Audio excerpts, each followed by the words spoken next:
आर्द्रां पुष्करणीं पुष्टिं सुवर्णां हेममालिनीं सूर्यां हिरण्मयीं लक्ष्मीं जातवेदो वमावः आर्द्रां यज्ञरणीं यष्टिं पिङ्गलां पद्ममालिनीं चन्द्रां हिरण्मयीं लक्ष्मीं जातवेदो वमावः ताम् आवह जातवेदो लक्ष्मीर्वणपगामिनीं यस्यां हिरण्यं प्रभूतं गावो दास्योऽश्वान् विन्देतं पुरुषानहं यस्य च प्रयतो भूत्वा जुहयादार्जवन्वहम् श्रिय पंचदशर्जं च श्रीकावत्सततं जपेत् महादेव्यै च विद्महे विष्णुपत्न्यै च धीमहि तन्नो लक्ष्मी प्रचोदयात् ओम अघोरेभ्यो घोरेभ्यो घोर चपट्ल गट्टिगा घोर घोरधरेभ्यः सर्वेभ्यः सर्वशर्वेभ्यो नमस्ते हस्तरन्ध्ररूपेभ्यः ध्रुवन्ते रावरणो ध्रुवन्ते वा बृहस्पतिः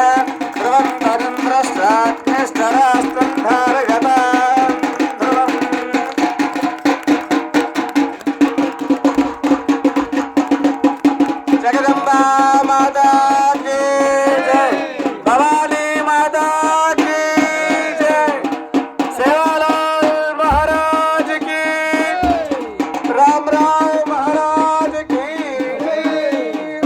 ओम ध्रुवन्ते रावरणो ध्रुवन्ते वा बृहस्पतिः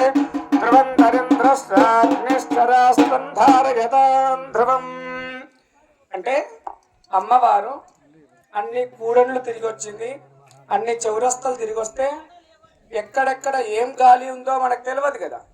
ఊర్లో కూడా ఎలాంటి గాలి ఉందో తెలియదు, ఎందుకంటే మంచి చెడు రెండు ఉంటాయి ఊర్లో, అవునా.